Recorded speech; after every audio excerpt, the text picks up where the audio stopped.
everyone, what is going on? My name is Archer Live, and in today's video, I'm going to be showcasing my SAW and C4 support build for Payday 2. It's not a build I was actually going to showcase. I was unsure whether or not to do this, but people have been asking me recently for another build video, and I thought this is the best fitting one. And also, it's slightly different to most builds that I tend to do. It's not actually focused on yourself. It's actually focused more on supporting the people around you. So I figured, why not make that into a video and see what you guys think. Now, don't worry, the two swords I'm holding right now is purely for cosmetic appearance. I thought it would look good on the thumbnail as well as this intro bit here. We're not using two swords unless you want to do that. That's completely up to you, but you're kind of leaving yourself up to be shot at if that's the case. But as always, I'm going to take you guys through the skills, then we'll go through the weapons, and then I'll go some gameplay and give my thoughts on this build. But the main purpose of it is to provide explosive and SAW support for your teammates. So it doesn't apply to every single heist, because there will be some heists that don't need SWORds or C4s, but you can pick and choose, and they will be quite useful in the majority of heists. So let's move on and get into the skills and see what we've picked up.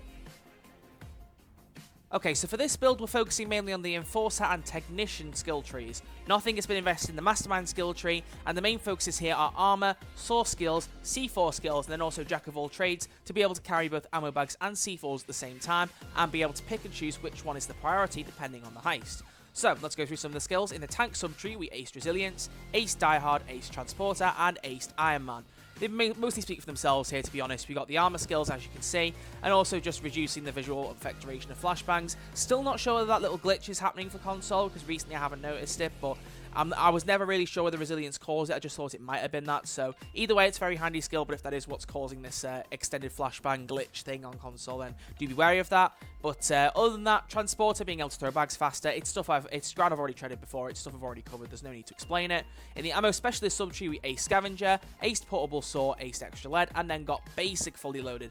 I didn't really feel like there was much need in going for aced in this case. Just having the extra ammo I thought was enough for me, and also pickup is not really possible for SWORds. In fact, I don't know why I'm saying really it isn't at all. So if you're going to need to reload, you're going to have to use an ammo bag anyway on the SAW once you've run out of blades. So I kind of figured acing it was not really that smart when there were other things that I could put the points into, as I have with this build. Moving on to the Technician skill tree, we got Basic Third Law, Basic Eco Sentry, and Ace Jack of all trades in the Engineer subtree. And as I already said, mainly to get Jack of all trades, in fact purely to get Jack of all trades, just to be able to bring ammo bags and C4s at the same time. And as I've already said, you can pick and choose that way and pick which one's more of a priority for whatever heist you're going in. For instance, if you want to go for armored transport, you're going to want to bring C4s as a primary so that you can open at least one truck on your own. And if somebody else brings the same build, you can open 3 trucks between you, because you'll have 6 C4s and each truck only needs 4. In the Breacher subtree, we aced Hardware Expert, aced Drill Sergeant, aced Kickstarter, and aced More Firepower.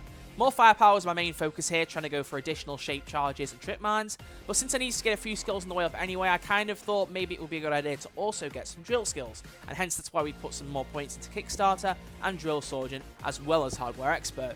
Honestly, again, going back to Armored Transport, it's a very good example to use for this video, honestly. If you're playing on your own with this build, or basically you're the only one in the team who has this build and can use C4s, then the other 2 transports, or however many spawn in that you actually can open up, they're going to need drills. And there are plenty of other examples where you need drills, thermal drills in bank heists, all sorts of, scenarios where you're going to need to drill something. Having the best drill skills you can get is normally something I only accommodate myself for a stealth build, just to save time and save hassle and save stress. But I don't really tend to go for a lot of drill skills in many lab builds, so I thought this was the perfect build to do that. So we picked them up, and basically now drills are as effective as they possibly can be, and we can fix them with the highest chances of just being able to smack them and restart them without having to sit there and hold RB. So really nice, and it does work quite well. It does complement this build really well. So like I said, it was the perfect build to pick these skills up for. In the Oppressor subtree, we aced Steady Grip, and then in Ghost, we got Basic Duck and Cover and Basic Parkour in the Artful Dodger subtree, and then finally in Fugitive, we aced 9 Lives, aced Swan Song, and aced Feigned Death. And if I had £1 for every time I said that I didn't need to explain 9 Lives and Swan Song, I would have more money than I do in my instant cash. And Feigned Death doesn't really need explaining. It's very nice to be able to get up and just be able to protect yourself, especially when you're in scenarios where, you're trying to get into an armored truck or fix drills and stuff. You don't want the team to have to, sit near you and revive you, otherwise they may as well just be the ones who are doing the objectives instead of you putting the drill skills down and stuff. So I just kind of think being able to support yourself and have nearly a 50% chance of getting up and reviving yourself just works out really nice. And it's also quite handy to revive other teammates if you're the last one standing, because we have a lot of armor, and that can hopefully soak up the bullets while we do that. And I just quickly glossed over the Technician Steady Grip skill and also the Ghost Movement skills. They don't need explaining. They're very much basic, simple skills that I pick up on any build, so That's just take that as you will. But that sums up the skills. So, next thing we're going to do is look at weapons. And I'm not going to transition over this time because there is a little bit of a debate as to what to bring. And basically, because of that, I'm going to talk a bit more about primaries. I always bring the saw as my secondary. That doesn't change at any point. So, I'll go over the attachments to that first, and then we'll go over to primary because there is a bit of a debate there. Now, for the saw, I'm bringing a team boost. I'm bringing the fast motor and the sharp blade. But, and this is a very key but here, you can pick whatever you want for the saw, and there are different preferences to how you want to use the saw. For instance, if you want to choose going for a silent motor in a stealth circumstance, you can go for that. Although I will just note that the silent motor actually isn't completely silent. People within a very close range can still hear it. But in this build, not really as much of a focus. The key focus is the magazine option. So durable blade versus sharp blade versus no blade modification at all. I mean, it's just as viable to not pick either of these and go with the standard blade. I picked sharp mainly because I like the extra boost to damage, and it actually can be effective against soaring into certain objects, you know, using less ammo up. But durable blade is very, very nice. And in some ways, I'm inclined to say that's better. But honestly, as I've said, it is personal preference, and it's totally up to you which one you go for. But personally, I wouldn't leave them blank if you don't want to. I would go for durable blade. But sharp blade depends on the circumstances. So either one of these are viable, but that's what I've picked up. Now let's move on to the primary, because this is the difficult thing. Because we haven't picked up any specific weapon skills for certain classes, like assault rifles, SMGs, sniper rifles, shotguns, all that stuff.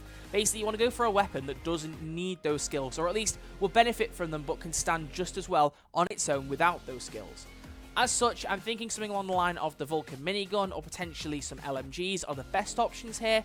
You can go for other weapons, for instance, if you want to pick something like the AK-17 rifle or, you know, a non-DLC equivalent to that, so something with high damage output like the M308 possibly. But it's honestly, it's a very difficult choice to make, and honestly I'm leaving this one up to you guys a little bit more because it's not really that simple to pick from. Having fully loaded ace and being able to pick up a bit more ammo but not, you know, have the extra 75% ammo pickup rate means you can probably get away with an LMG because the pickup on them just at base level is really good. So they're quite a handy option to go for. But also, things I've tried include the flamethrower, the crossbows, and the Vulcan minigun. So it's very much up to you what you want to go for, and honestly, just pick whatever you like and go for something that you enjoy. Maybe the GL40 grenade launcher as well. I did use that once twice, and that was quite nice, but personally, I like something that has a bit more oomph to it and doesn't need, you know, to have to reload after every shot. It's the only thing I don't like about the GL40. So the sword that I've brought here that I'm equipping has the exact same attachment, so there's no difference there. Actually, that's a lie. That one has durable blade. I thought it had sharp as well. So I'm showing you the difference in the stats between the two without even realizing it. There you go. I'm more prepared for recordings than you think. Haha. I should not have confessed to that. I should have looked more professional. Moving on from that, yeah, so now we're going to look at the rest of the build. Honestly, like I said, primary weapons is very much up to you. It's very much personal preference matter. But for equipment and skills, as I've said, depending on the heist, you're going to want to switch out primary and secondary between trip mines. Don't know what trip mines are. I sound like I'm in a Looney Tunes cartoon. And ammo bags. So basically, depending on the heist, will depend on which one you want to bring first. So if you want to have trip mines first and bring ammo bags as a secondary, that's totally fine. It's up to you. Depends on the heist. Again, the best example here, armored transport. Go for C4 as a primary, ammo bag as a secondary. But if you're going with a heist where perhaps C4s aren't needed as much, you need the saw perhaps, or just more ammo, bring the ammo bags. They'll be better off than actually bringing normal C4s, although the trip mines can be quite handy. My favourite use of the trip mines personally is being able to place them in the ceiling grates and wall grates that cloakers can come out of. Just the satisfaction of just seeing a cloaker pop through, they'll be instantly killed by a trip mine. There isn't really a lot in this game that beats that, and that's just my opinion, but I just really enjoy that. I know there are other people who enjoy that as well. So other than that, that sums up the deployables. We're bringing the improved combined tactical vest for our armor, the muscle perk deck. Now the only reason that I haven't gone for the anarchist here is because you have to deal constant damage to, you know, get the most out of that perk deck. And I'm a little bit unsure. Again, it depends on what weapon you bring here. If you're bringing something like the GL40 or, you know, an LMG, you probably could quite easily do that. But honestly, because sometimes I do bring two swords, I have actually done that in the past. It isn't purely just for cosmetics, but that's something just I do on my own. I don't recommend everyone does that, and I have said it's a bad move depending on the heist. But muscle or anarchist are the two key perk decks. Armor is an option, but when I bring the ICTV, I favour muscle a lot more over armor. So that's just me. That's personal preference, but you guys might think differently. We're also going to be bringing the throwing knife throwable and the electrical brass knuckles melee. However, for a heavy build like this, you could take something like the community grenades if you want to, or something that deals a lot of damage like dynamite or Molotov cocktails. It's totally up to you. Go with whatever takes your fancy and bring it into the heist. But speaking of which, we're now going to move into some gameplay, and I'm going to share my final thoughts on this build and what I think are the pros and cons of it. The saw and C4 build. Now, bringing this build, as I've said from the start, is not something that you're going to want to bring in a heist where you're on your own. It's something that works very well in complementing your teammates because it prevents them from having to bring ammo or C4s or swords because you're bringing all of that in one single package. It's really useful, but again, there are some heists where it doesn't benefit, and that is the main drawback of this build. It doesn't apply across all heists. It's only something you bring out for a particular heist where you think, okay, swords and C4s will be useful here. For example, another one that's quite good is Big Bang. Being able to upgrade the drills on the cages if you don't want to saw them open, but obviously you've got to saw open all the cages, saw open all the deposit boxes, or put C4s on them. There is plenty of options as to what you want to do inside the huge vault, but that doesn't just stop at Big Bang. There are plenty of other opportunities where this stuff can be used, and just basic drills in general. For instance, if you're playing Ukrainian Job at a high difficulty where the saves are Titan saves, you're going to want high drill skilled saves because you can't literally saw into them or C4 them. You have to wait for the drill to finish. So get high drill skills, and then they'll go a lot quicker. That's the main pro of this build, because it actually works very well in circumstances where they're very useful. It's very much balancing when you want this build and when you don't want it, and bringing it the wrong time is very, very, very bad. While it prevents other teammates from having to bring ammo and stuff like that, you're leaving yourself up for a lot of gunfire if you don't bring the weapons to accommodate it, and not to mention, you're in the wrong heist with the build. So very much important that you keep that in mind. However, what I will say is that I do not recommend taking this build into one down. The main reason for that being that you don't actually have any weapon skills. You're bringing whatever weapon you want to pick that actually has high damage and works well with this build, for instance LMGs. But even LMGs can't hold up against Zeal Team Cops unless you have the skills to accommodate them, like body expertise, surefire, stuff like that. You need to make sure you got the skills that complement those weapons, otherwise they don't hold up well enough, especially against one down level police officers. As such, I just don't think it's worth bringing it into one down. Death Wish and below, it works perfectly viable.